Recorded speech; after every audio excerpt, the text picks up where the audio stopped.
Tonia here, your host of the Alchemy of Me, where we navigate the anatomy of humanity through the lens of science and spirituality. Let's unearth the layers and unravel the systems in place that dim who we are and how we live and experience life.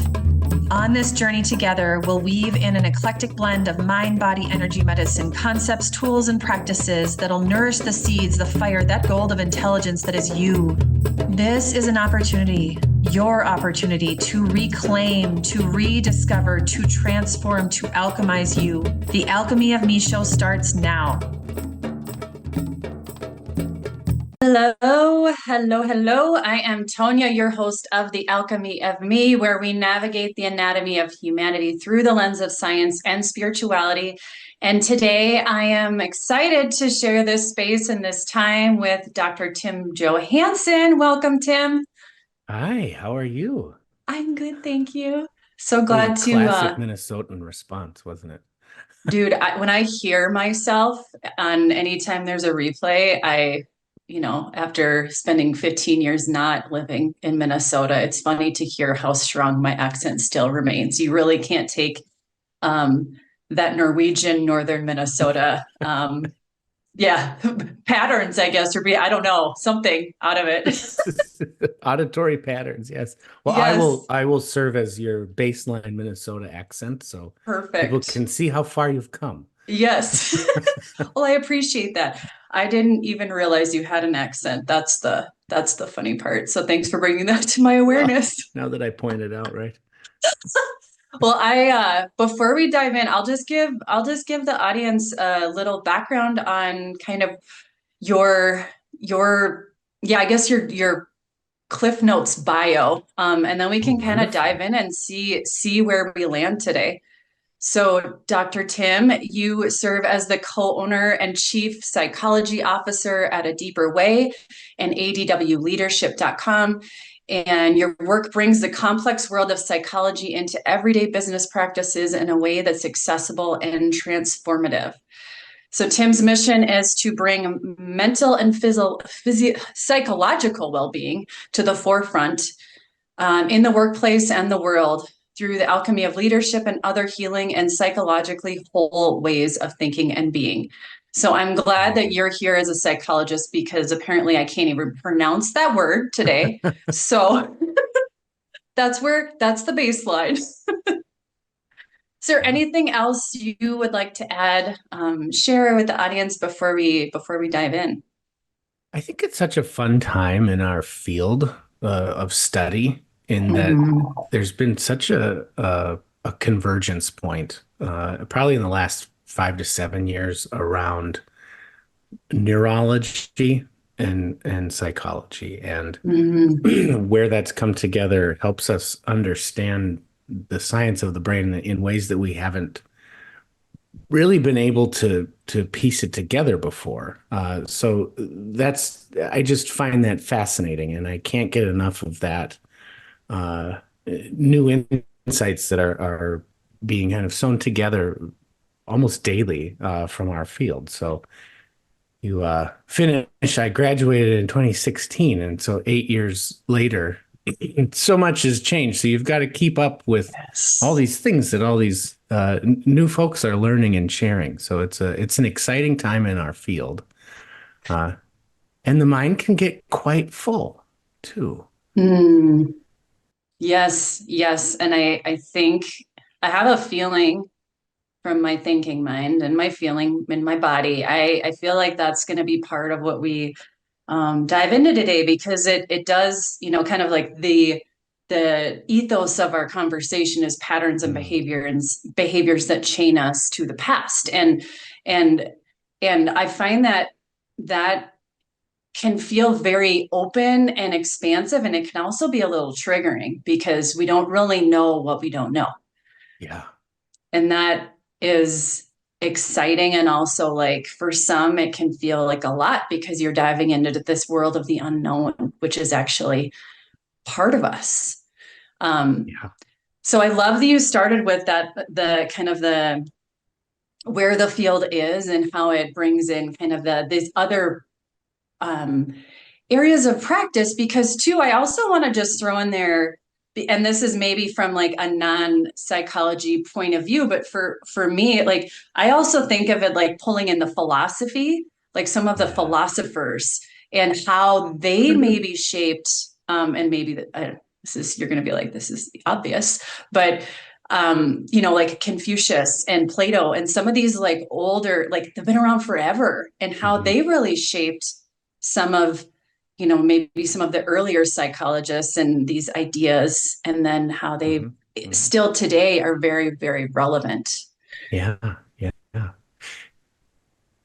My program director, if he's ever listening, he's going to get me on this because I might get it wrong. But William Okay. James, a very early, they say father of psychology, but we can leave that part out. But one of the in the 1860s, 70s, he started the discipline of studying a lot of the principles from philosophy in a using the scientific method, and uh, that changed kind of the course and the lens of how we ask questions, and then how we go about finding those answers. And there were some great benefits to putting the scientific discipline to it. But I think for the first, maybe 50, 60 years of our field's growth trajectory, we swung way over to the behavioral side. And if we can't measure it or observe it, it doesn't exist. And Skinner went and mhm, talked about the black box and all these things that we can't measure that goes in the black box. And we don't talk about that because we can't measure it, and that's not science and all. And there's a lot of ego there, mhm, which I would imagine grows when you find out new stuff and you learn things and you see that some of these studies and insights you've gained you can repeat, and you start to build a foundation of axioms that are helpful to rely on. And I think part of what I was kind of nodding to earlier, the humanist and existential movements came and they were kind of in the middle, and they said most of the interesting stuff is that stuff in the black box. So let's mhm, open that up and take a look. And I think it takes quite a bit of humility, as you pointed out, to walk in to say, I don't know. I don't know mhm, everything. And the truth is, the rest of my life, I won't know most things. And that can be a rather jarring reality to face, is the rest of my living existence, I won't know most things. mhm, And when we accept that, at least for myself, I have to consciously accept that most days that I wake up and regain my consciousness, I don't know most things and I won't. So I want to learn something and incorporate that in. And I think that when we start there, that's maybe one of the beginning points of understanding that the systems that we were raised in, the mhm, patterns that we observed and followed, those were that was one system and one set. And some of those patterns aren't useful to us now. And how do we shift that and develop new ones? So those are some questions that I have been kind of sitting with for myself and asking. yeah. I don't have a lot of the answers. Certainly have no definitive ones. But that's where I find myself kind of spending most of my thought life is around those things. Okay, so I have so many follow-up questions, and we'll just see where where this goes. But I just want to start with what you said, like, I don't know. I feel like that is so important because it is, as a starting point, it doesn't matter. There is a quote, I don't remember who, even it might have been Confucius, but it was something, or it might have been Carl Jung, I don't know. We're gonna have a But it's this, wonderful fact check follow up. yes, I love somebody start paying attention. That's it. the beauty, is it doesn't matter. It's like, whether you're like, so it was like, you're either the dumbest person or the smartest person. Um, it's the everything in between. there's space for growth. If you say Mm. like, I'm really dumb, or I'm like, I know everything, you can't, there's no, it's hard to grow from that. Right. And so it's just being open to this. Like, I remember, so, Tim, like my background is geology and Mhm. business. So I studied I the love earth, that and so that's supposed much. to be like a hard science, but it's not. Yeah. It's a well, actually, I think Sheldon on the Big Bang Theory said it's not a science. It's which is hilarious. um, but the thing about geology is that, that I really, I spent almost 20 years in that field. And I remember one day, maybe 10 years ago or so, somebody saying like, well, we don't actually know. And Mhm. and I was like, what do you mean you don't know? And it was just this really big realization that I was like, well, when Mhm. I learned this in school, it was taught as fact. But in Mhm. fact, it is a theory, that we haven't proven. And so it's this whole thing. And I think why I bring that up, and through the lens of what you just mentioned, is just getting curious about where we're coming from, getting curious about what we know or don't know. Mhm. I think you see what you're talking about reflected in our world for sure, Mm-hmm. in our country in specific. What do we do with not knowing? Mm-hmm. Are we filling in the gap of what we don't know, right? Are we filling that in with our fear? And if we are, which we all have the tendency to do, and we have the Mm-hmm. pull, because the amygdala is a thing, it's Mm-hmm. real, that is fact, and we know exactly what its function is. Uh, when I was in school, I didn't even know how to pronounce that word. So when we were learning, and this is only 8 years ago, and we were learning, the prefrontal cortex and the gyrus and all these things, and none of it made any sense. It's just all these little squiggly lines. But when we don't know, and don't, and we have patterns of what we do when we don't know, and some of those patterns from our system uh, lead us to amygdala activation, and then that's an autonomic response. So that just happens. Mm-hmm. It's what we do with it. Are we recognizing that I'm in fight or flight, Yeah. right? And what we're also realizing in learning in our field is that people are in fight or flight very often, and Mm-hmm. it happens when our allostatic load is too much and it tips over our threshold. And for some people, in their system, their context, they're in fight or flight all the time. So that Yes. and you can't see it. You can't necessarily see it. So our notion of what fight or flight is, right, it has shifted from this angry bang my fists or run fast away like a deer or something. Those are Mm-hmm. obvious examples, but we're often in fight or flight on the daily for years. We can be. Yes. When we're there, our not knowing and that gap that's there, it's being filled in with our fear. And that Mm-hmm. can take different examples and the content's different. And I think that sometimes the conversation around specific content of things people feel like can be interesting. But I think that the process is more interesting and helpful to understand what's going on there than specific content.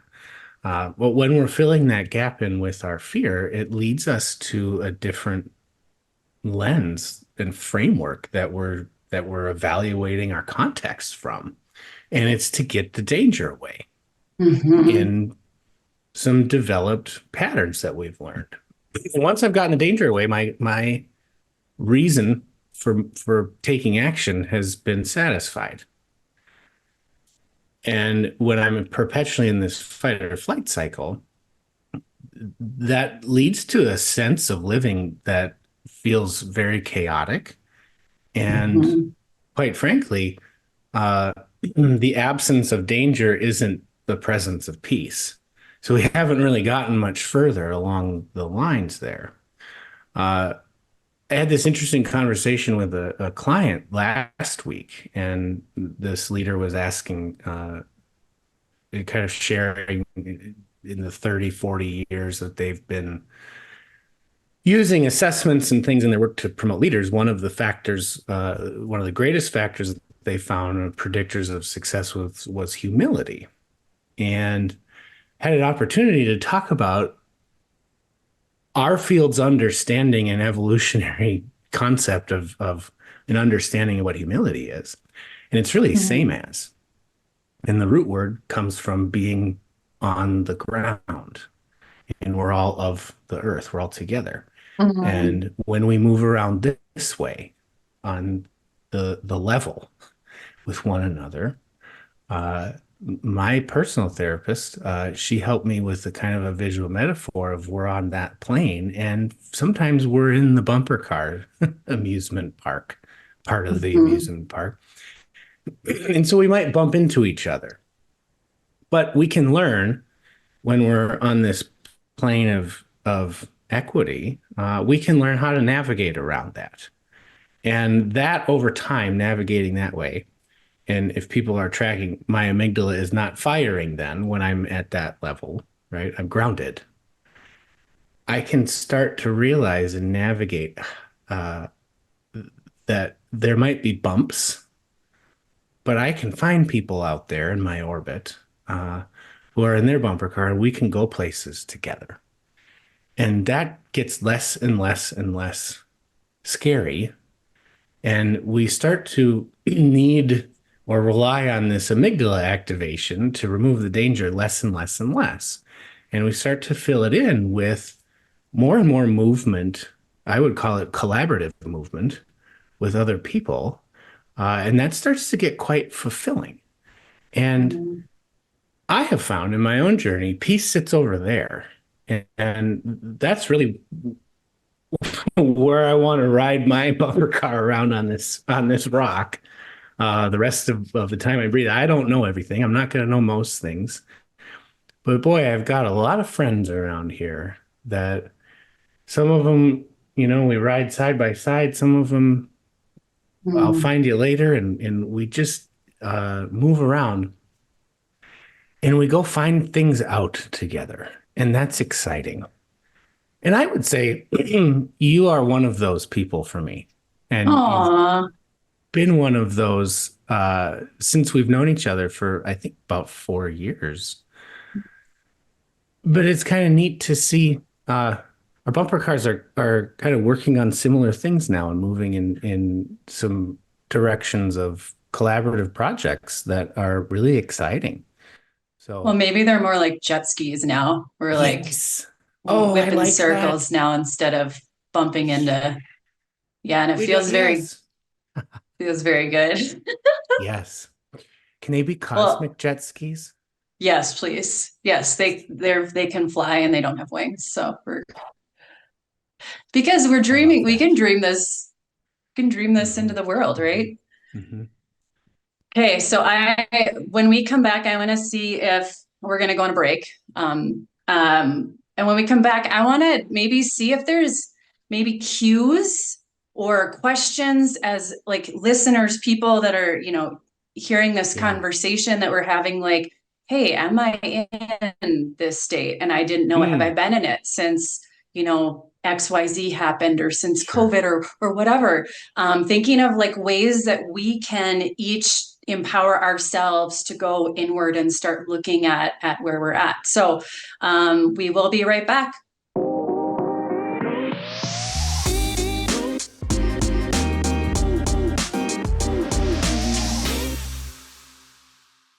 Welcome back. Tonia here, and I'm with Dr. Chint. Oh my God.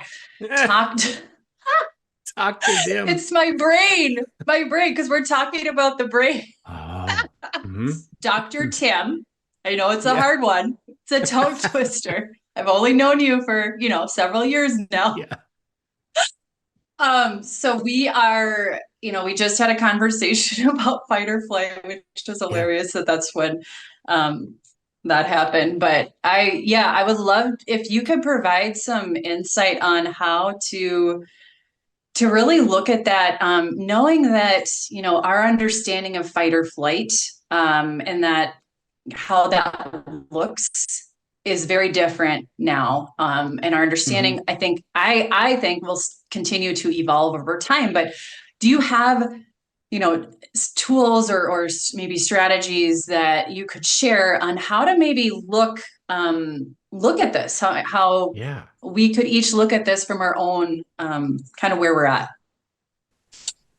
I want to talk about this through the lens of consciousness. And so I'm going to start with how we understand consciousness. I'll spare the history lesson, but your unconscious mind chose to play with you a little bit, and out came jumbled up words. And that just happens, right? And so, like, what's going on there? Is this unconscious mind some sub part of ourself that's dark and scary and trying, no. Consciousness, right? We've got to think about the cognitive system, and any system involves input, process, output. So that's literally any system is a collection of functional components that are assembled in a way that produce an outcome. And so we have to have an input to that. We have to have a process. What does it do with the input? And then what does the output do? So with our brains, it works the same way. And when we are awake, we are taking in approximately 2 million unique data points about every minute it's coming in. There is no way, it's not neurologically possible to consciously process each of those 2 million data points in that interval of a minute or so. So what our brains have developed and grown is a system that categorizes those inputs and puts different levels of conscious focus to different parts. So nonverbal communication gets processed a little bit differently, and that goes across my trust and respect chip, which sits right over here in my brain. And I actually don't have to think or put language to the nonverbal cues that are coming in. My brain is just going safe or not across that chip. So and this is all of our brains do this, and it's remarkably efficient at sorting through nonverbal cues and think all the way to somebody's physical posture and how they're standing and how they're situated in the room. Right? We call that whole thing proprioception. And so all of that, we're figuring out friendly or not. And we get green lights if we get friendly, and we get this pull of you could keep going, right? Keep moving in. If we get direct red buzzers in that part of our system, it says, no, not friendly. Amygdala comes around the corner and says, I'm ready when you need me to fire and send us into fight or flight. If it's a direct red buzzer, right, maybe like me coming at you with my fists up, amygdala's not even going to ask permission. It's just going to go. It says, that's my job. So that's all happening at this, and that's where we get to. Subconscious level, unconscious, what do we call it, right? Yeah. I don't really use the word conscious, unconscious, because I think it creates too much of a dichotomy, and it's not. But what that system can do is it runs in the background, right? Just like a computer, our background systems are running. And what we can do is move our consciousness to that. We can move our conscious attention to that part of our system. And that involves curiosity, and that involves having to have a sense of safety and I'm intact in order to examine what that was like for me, right? And looking in that. And so in this physical world, right, what was going on for me? Did I notice my physiological response when I got a red buzzer? Did I notice my physiological response when I get green lights from people, right? What's going on? So I can move my conscious attention to that. But if you think about like an array of 2 million data points going across and they're all coming in at once, my conscious focus, my conscious attention can be placed at maybe 1,000 data points at one time. So if you think 2 million and then whatever the thought, so it can, what we're really doing in the visual here is like, imagine looking at the world through a straw hole. That's what consciousness is. Where am I That's putting, interesting. right? And so I have Yeah. so that consciousness, as I build the discipline and the habit of moving it to different parts of my experience, I can explore and start to build out a more holistic, well-rounded sort of framework and conceptualization of what it's like for me in this body navigating this world around me. So then let's layer onto that now, kind of back to what our title is.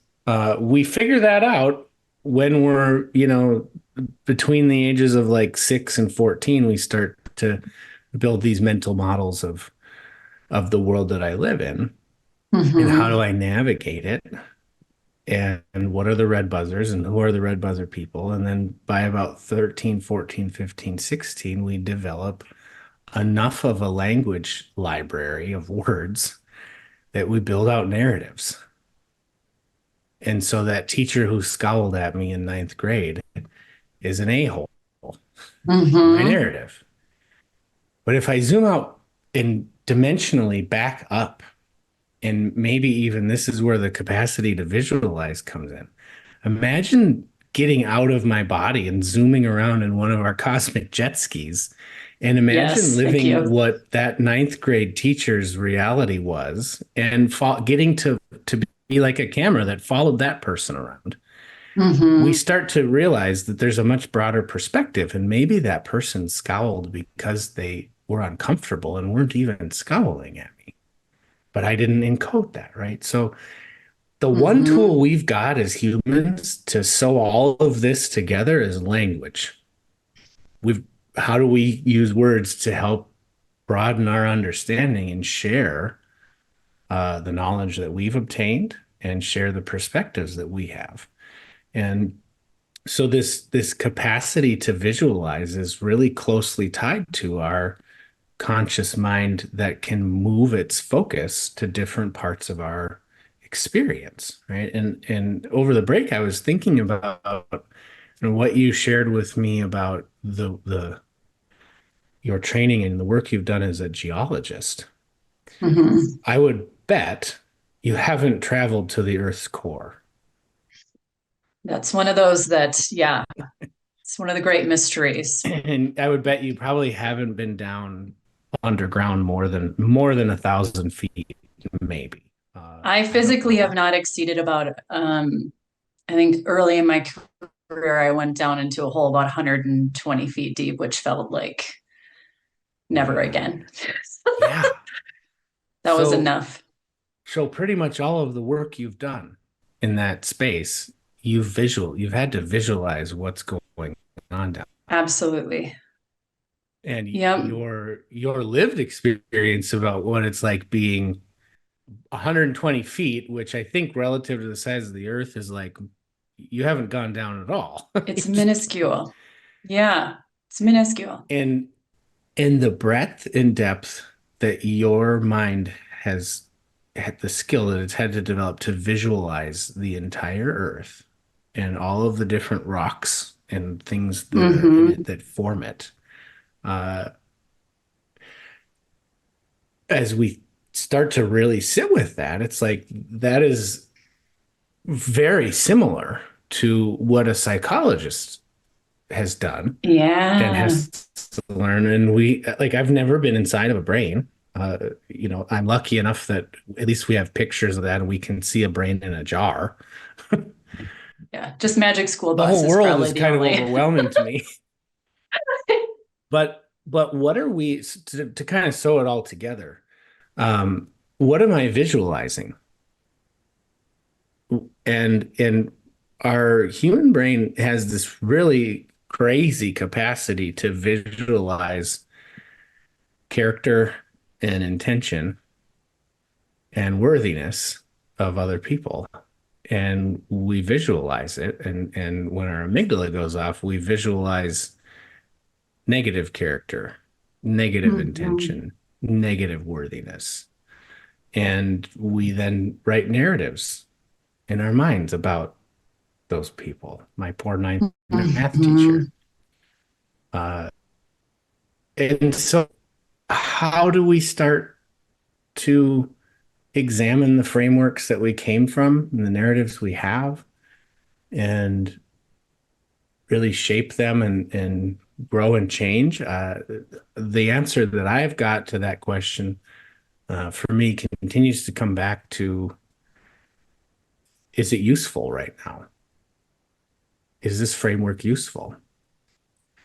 Is sitting here telling myself that this person is meaning to attack me, they're trying to deceive me, they're only here to do that. If I'm developing these thought patterns about a person or group that's like that, here's how that's useful to me. Get away. That's not your place.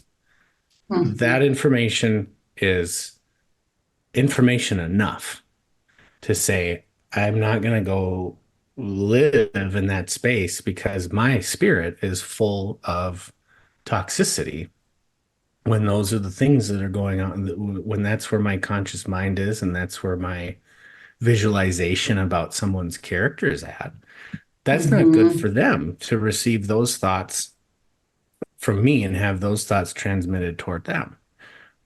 So I do see that as probably the act of compassion is to move away from that, to keep that transmitting of these thoughts far enough away that I can get that consciousness, I can direct it to something else in my experience, in my life, that's more useful. That's about the extent of what I've kind of learned for myself in my years of being in therapy and having I've had a couple of them. The one I've got now is really awesome. We don't talk a whole lot. We process memories, and I do this technique. I think it's called accelerated reprocessing therapy, ART. And I tap both sides, and I sit and Stephanie, she guides me through a kind of a process of how to think through past memories. But I tell you, in the year and a half I've been doing that, my soul or my spirit is so much more at rest. And not often right after, but the cumulative effect of kind of reintegrating the connection to my body, to the energy I'm feeling when I'm recalling a memory, and then we do things with that energy. So you could tell I like to use a lot of words and talk about things. So this has been a challenge, but a very helpful modality for me in that regard. And so in that process, and there's a couple things I want to kind of highlight there is, first of all, I just want to thank you for sharing that you, as a psychologist, have support from others, because we all need support, right? Like, absolutely. We all, no matter where we're at, it is a lot of times the strongest people, whatever you want to use, or maybe like the people that feel the most nourished and taken care of, are the ones that say, like, hey, I can't do this alone, because we're not meant to walk this life alone. Right? How lonely. It is lonely, and it's not, we didn't come here to do this alone. No. Right. And so I just want to acknowledge that, because I think that is that's important to just to recognize and to just put out in the open. So I just want to kind of bring that forward. And two, I also wanted to, your analogy of the straw and how we see, it's basically the lens in which we see the world. It reminded me that the classic, the young, I think it was Carl Jung was the glacier. So it's like the tip of the iceberg. I'm sorry, the tip of the iceberg. Yeah. Yes. Right. Yes. And so that analogy never really worked for me so much. And that's obviously, we're talking about, consciousness being the part that's above the water and then everything else underneath. And for me as a visual individual, I was like, okay, you're the iceberg. And that really never, I couldn't quite get there because that didn't make sense to me. So I love the straw analogy because it's like, it's a tool. I can literally grab a straw and see like, okay, this is how I see the world. It's through this. This is the experience I'm having. And so it's interesting. I don't know where I'm going with this, but I just had a thought of, like there are days where I hit all green lights and I'm like, it doesn't matter. It's the traffic is traffic. Everything is good. I get where there's this parking spot right in front where I need to be. And I'm just in this state of flow. And then the next day, and we've all been there. And maybe some of us are always in the place of, you leave your house, you almost run into your neighbor. You hit every red light. There's nowhere to park. And then there's an opportunity there to recognize like, okay, what's going on in here? In my vessel, in my being, that is shifting my, like how I am feeling and seeing and perceiving and experiencing life. I love that. Yeah. Little cliffhanger. Yeah, cliffhanger, because we do need to take a break. So yeah, I find myself in those moments. So like the day after the green light day, and it's those days that my initial pull, and this comes from my framework. This is not a helpful question, but that unhelpful question that I find that I ask almost autonomically is, what have I done wrong? Who did I upset? And what do I need to do to fix it? And that, for me, comes in a fight or flight state. Yes. Okay, let's pause there because that's a really important.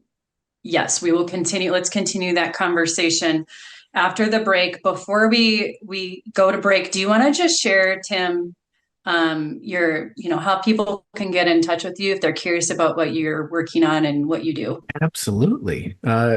Email is tim@adeeperway.com. Adeeperway.com, just as it's spelled. Feel free to reach out anytime. I won't give my cell phone out, but that's the best way to reach me. And if you are in any kind of leadership or organizational setting and you've got some complexity that you want to find a kind of a third party to bring this complexity to and sort it out, shoot me an email and we would love to learn more about what you're working on and you're focused on. That's the best way to get a hold of me. You can check us out on our website at adw-leadership.com as well to learn a bit more about the functions and things that we do as we help distill down complexity and bring clarity to leaders. Well, thanks, Tim. We will be right back.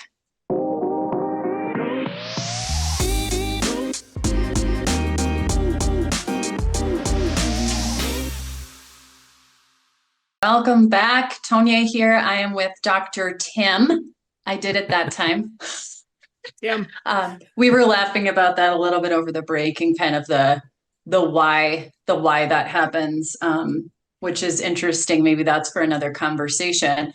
I really want to, we only have maybe 12, 13 minutes left, and I really want to go into more of this looking at, you're on top of the world and everything feels good one day. And then the next day, you're, everyone Hmm. and everything in the external is out Yeah. to get you. So it's like Hmm. that internal versus external. So, what is that? Maybe what does that feel like? How does that come up? I guess what are you feeling right Hmm. now, just as we, Yeah. kind of look at uncovering that? Yeah. Well, I shared mine, and Mm-hmm. I'll say it again. And I want to point out, right? So the universal human experience, right? Mm-hmm. All of us have experienced days or times where we've gotten all green lights in just the Yeah. flow of life. And we've also all experienced this metaphorical next day. Yeah. And we're not on the mountaintop anymore. We're here navigating, and it feels maybe like bumper cars all over the place. Yes. We fell off of our cosmic jet ski, and we're now down here on planet Earth, and it sucks again. And that's, I think, both things are part of the human experience. That is baked into our millions of years of being human beings on this planet. What I do with that, the narratives that are hooked into the red buzzer day, the patterns I've had, the frequency with which I have green lights and red lights and all of this, that is all going to be unique to me. And some people have similar experiences, and some people have vastly different ones. And that's where I think that individuality comes in. So for me, I hit those red light days that come off the mountaintop, and part of it is like the disappointment that I'm not having a green light day. 'Cause I love green light Yes. days. I'm just so Yes. disappointed and I'm frustrated, right? And it gets back to uh, that emotion of frustration tells us something very powerful and valuable. Mhm. Frustration comes up when I'm experiencing the gap between what I was expecting and what I'm observing. Mm. So, what I was expecting was another day of green lights, and what I'm observing is everything's going wrong. Mhm. That's my moment. My grounded self thanks the frustration for letting me know because it's Mhm. telling me that's where I'm at.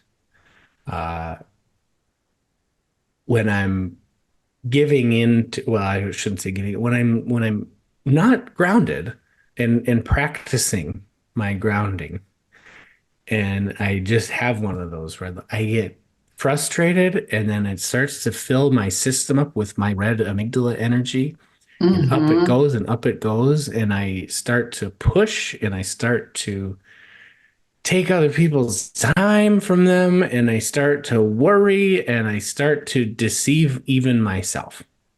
So when I fill my whole brain up with all of my own red energy, that's what starts to happen. And so my version of that is, what did I do wrong? Who did I upset?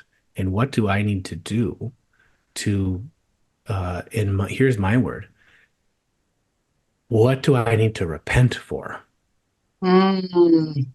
And that is a scary place for me to be, actually, because where I get twisted around more often than not is all of those questions are invalid questions, i.e., not useful questions. They're because more often than not, I had a green light day and then I had a human day. Mhm. And a human day is full of things where other people bump into me, I bump into them, and there isn't any one sole cause or sinner that must repent for all of this. Mhm. And so that narrative and those questions for me are uh, don't have much utility or use. Or another word for that is validity. Mhm. Those questions aren't the right questions. So I have managed for myself and kind of exploring that to get my 3-year-old temper tantrums down to about 30 minutes. They used to be like days long. So, and I Hey, say we've all that, been there, right? yeah, and I say that because when we're three and we're overwhelmed, we don't have language, we don't have forethought, we don't have much other than Hmm. this just really hurts, and I'm pleading for somebody bigger than me to come and give me a hug, give me my snack, help me to the bathroom, and do like guide me through my basic needs. That's what a 3-year-old temper tantrum looks like. And we can speak about that lovingly. And 3-year-olds don't have malicious intent. Mm-mm. Yeah, that's Uh, interesting too. Just thinking like the colors again, back to the visual piece. What kept coming up for me as you were describing the red and the green, mhm. thinking of like our energy Yeah. field and like energy. There's a color that is associated with our different energy centers, and red is our root energy center, so our survival. And so thinking Yeah. of it from an energetic standpoint, like you're tapping into and you're speaking of from a energetic standpoint, you're speaking of that survival place. And then the Mhm. green is actually your heart from a Wow. place of love, which I think is really cool to just like bring those both together, right? Because it's because you're from a place of openness and receptivity and love when you're hitting all the green lights. And even if somebody cuts you Mhm. off, you know, how you Yeah. respond will tell you where you're at. Yeah. Yeah. And so it's like, if you're like, oh, you must have somewhere to be, you can still have a little a-hole fall through. Like, we're all human, like that can, Yeah. but it's like, but then just allowing it to flow through and to Yeah. not carry it 20 minutes later thinking about that situation. um, I want to uh, sit at your feet and learn about these energy sources and the colors. I feel like there is a lot of wisdom in there. Um, I want to learn about that. well, let's keep exploring that, because I mean that kind of like that. Psychology, obviously not a psychologist, which is why I love having conversations with you and with others in these areas, because it's such an interest and a passion for Mm, me. And then to have all these conversations about how it's literally all connected. That's why the lens in which we're looking at it's navigating the anatomy of yeah. humanity through the lens of science and spirituality. That's literally what it is, Yeah. because it's all the same.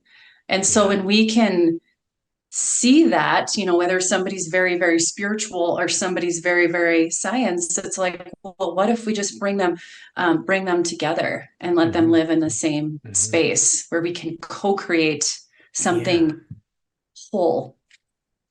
I'm picturing uh, human existence as Mhm. a sphere, and we can look at it with the straw hole of science, and we can look at it with Mhm. the straw hole of spirituality. And I think that one thing I'm learning, the straw of science is designed to be precise and narrow, meant to be.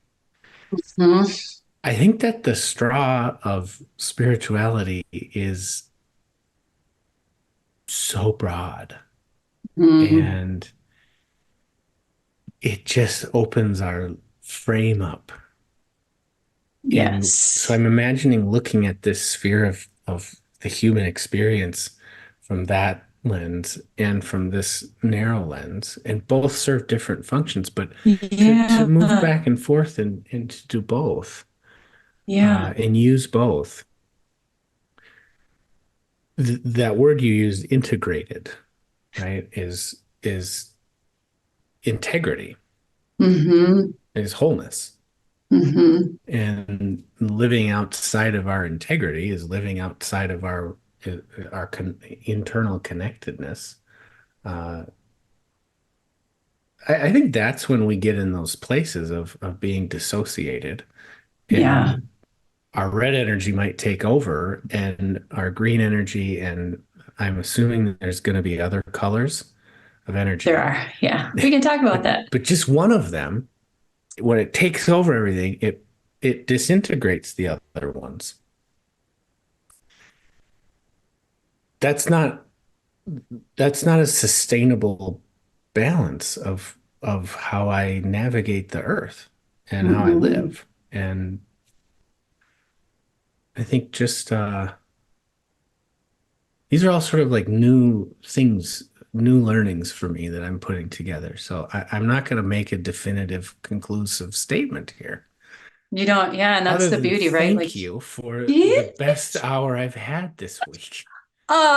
this has been great. This has been great, especially knowing that, you know, I will just end with this, knowing that both of us have been trained to think through life from a scientific lens, Mhm. and yet we completely see and are open to the experience of that which is that spirituality and that Mhm. infinite lens in which it kind of creates when you can just be open, Yeah. and to say, oh, it's okay that we don't know what we don't know, but just having that like sense of curiosity around it, um, Mm.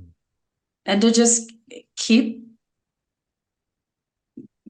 like just leaning into that curiosity, Yeah. as humanity, and knowing that, I don't know, I believe in humanity. I do, because I come from a place of just love. And so, Dr. Tim, I just want to say thank you for Mm. your time. It has been fun. um, and I want to thank everybody for joining us today, and kind of having this voyage of discovery. And yeah, we'll see you soon. Yeah. Awesome. Thank you so much. This was a delight. Thank you.